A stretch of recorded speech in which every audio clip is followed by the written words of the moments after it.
and opinions expressed in this podcast are those of the speaker and do not necessarily reflect the views of the host, content creators, or the production company. In both life and business, knowing when enough is enough. Lao Tzu once said, "He who knows that enough is enough will always have enough." This ancient wisdom highlights the power of simplicity. In search engine optimization, overloading a page with keywords or plugins can ruin performance. Knowing when to stop is crucial. Simplicity ranks better, on Google and in life. Embrace moderation for success.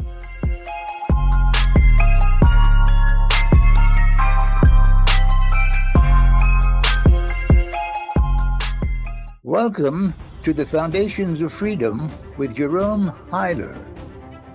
A strong, vigorous economy runs on a division of labor. While some produce the goods, others provide the services we, the people, need and want. But behind everything we do, our work, our businesses, our daily lives, are the political decisions our leaders make in our name.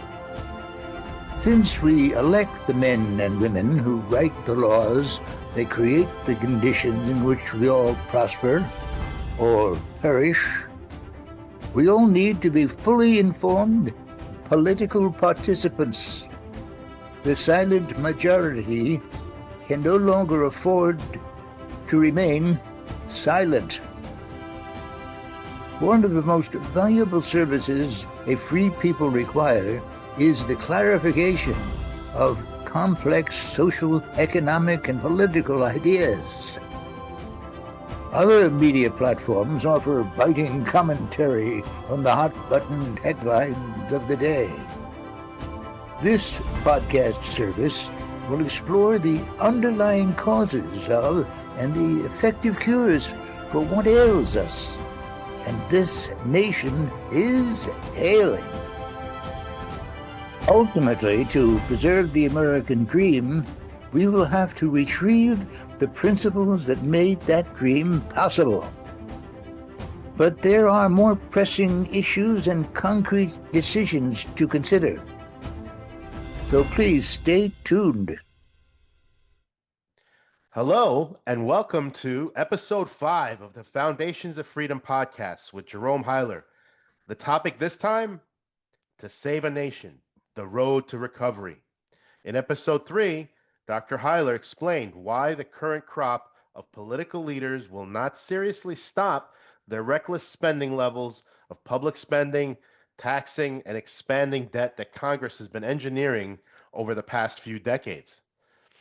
He advised that attacking waste, fraud, and abuse will not do much. You have to weigh the 160 billion Doge has been able to save against the more than 2 trillion in deficits Washington is expected to spend in the next coming years. So in episode 4, Jerome described how runaway spending, sky-high taxes, and steadily growing national debt impacts all of our lives. And if not stopped, it will eventually spread unimaginable hardship and suffering throughout the population.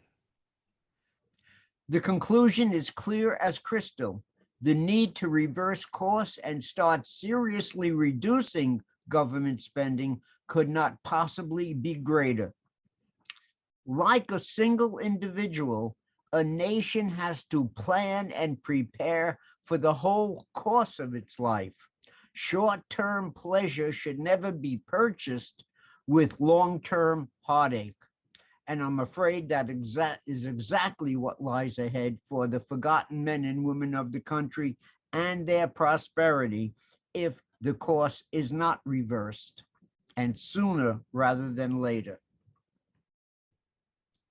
So, Jerome, what does a course reversal look like? And how can we extricate ourselves from the suicidal mess we have gotten ourselves into? I mean, we're suffering under an awful tax burden and hanging over a $36 trillion national debt on our backs of our children and our grandchildren as well. And in what world is that fair and a just thing to do? I mean, how can we break the politicians' addiction to spending and really substantially cut the federal budget? I've been urging my countrymen to think in principles. A principle is a basic truth which must not be overlooked when considering corrective courses of action. Earlier episodes in this podcast series discussed two such principles. One, whatever causes prices to rise causes economies to falter and fail. That was done in number 4. Every penny a government spends must be financed. That was the second principle that I observed last episode. Here are some more principles for us in considering how to save our nation. 1, as Vlad just said, cutting the waste, fraud, and abuse in government won't adequately reduce the sums that will have to be cut in order to save us from a future fraught with peril and hardship.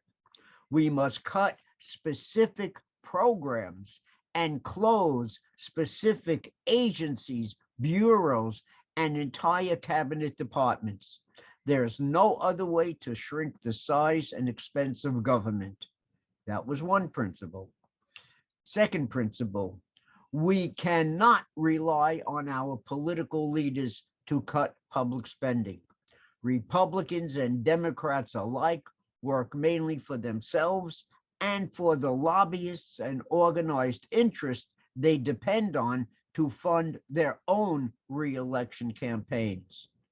They all hope to keep their seats, hang on to their power to wield power over the people, do favors for their friends, and live the cushy lifestyle in the limelight that they so enjoy.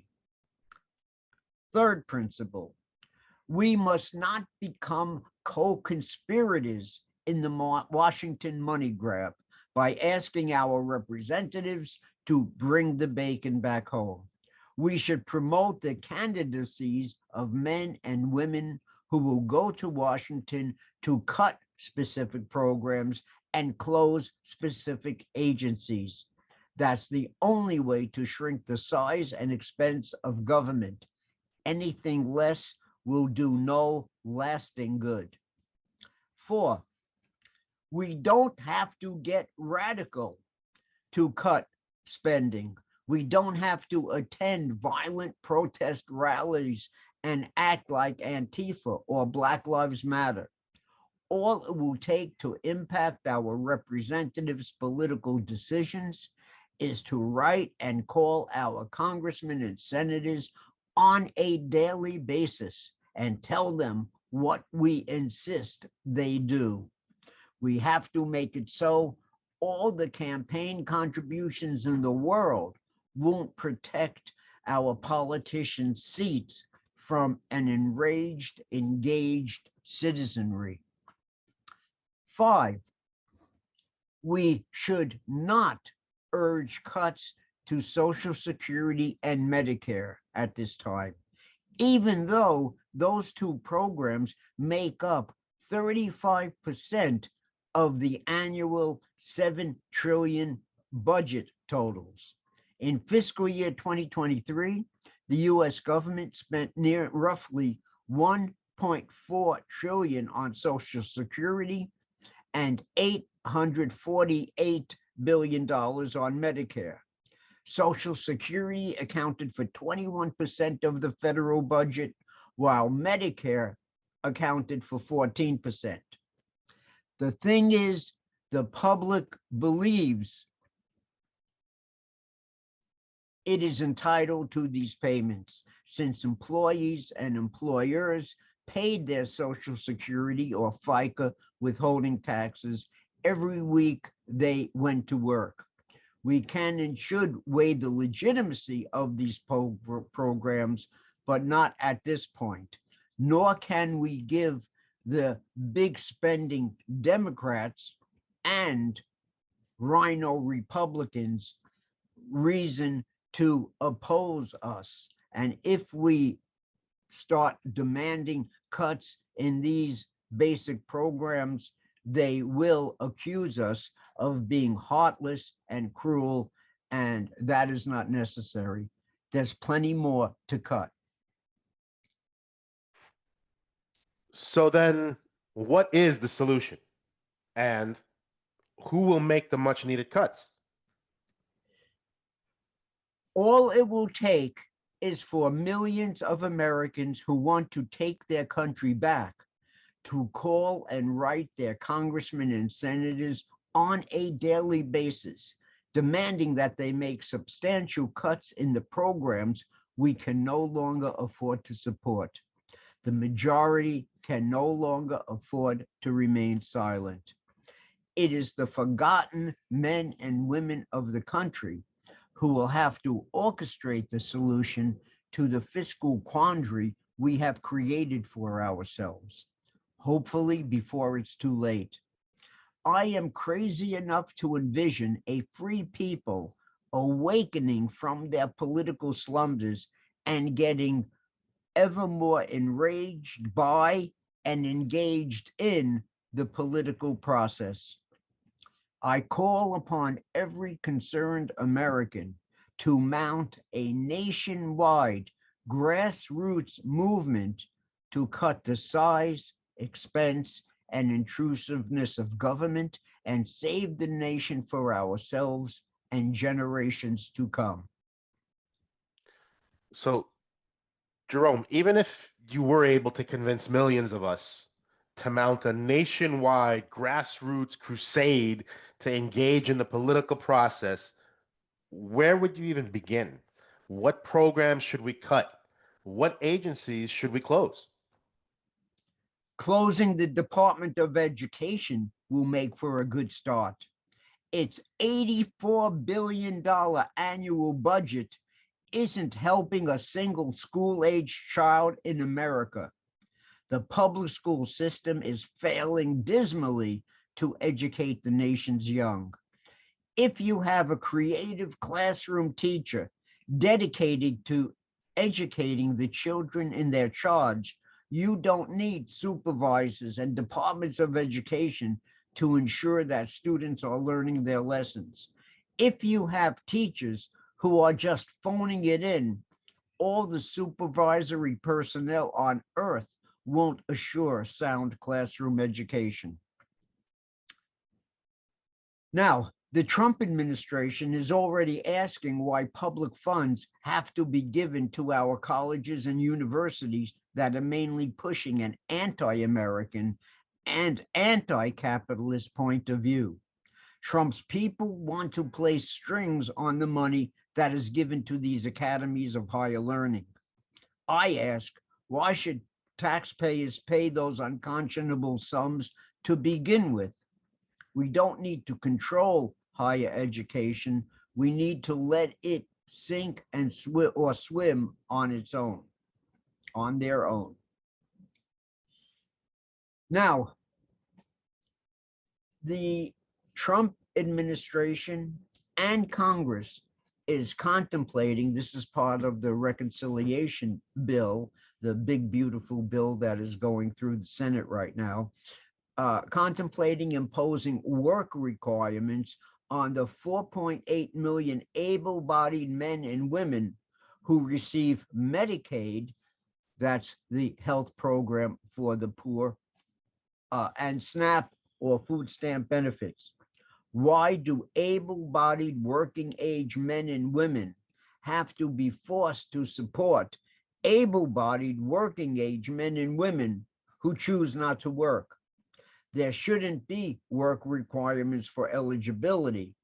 Able-bodied working age men and women shouldn't be eligible for such aid to begin with. Where there are work shortages, they can fill in the spaces. Now, lest anyone accuse me of shilling for the millionaires and billionaires, I'd like to propose an end to corporate welfare as such. Congress should be stripped of the ability to pick winners and losers. Let private business, individual companies also sink or swim on their own.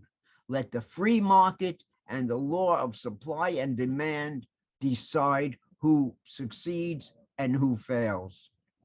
That's how capitalism was originally meant to run. Let the law of supply and demand determine our economic arrangements.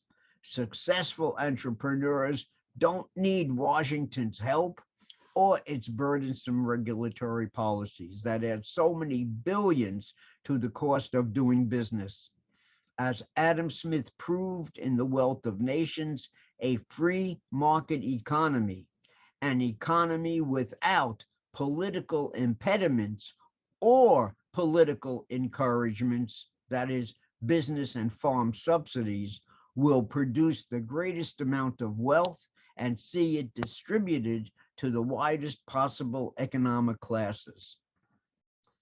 Yes, the U.S. Constitution gives every man and woman the right, quote, to petition government for a redress of grievances, but clamoring or pleading for special benefits at others' expense is not that. It's something else entirely.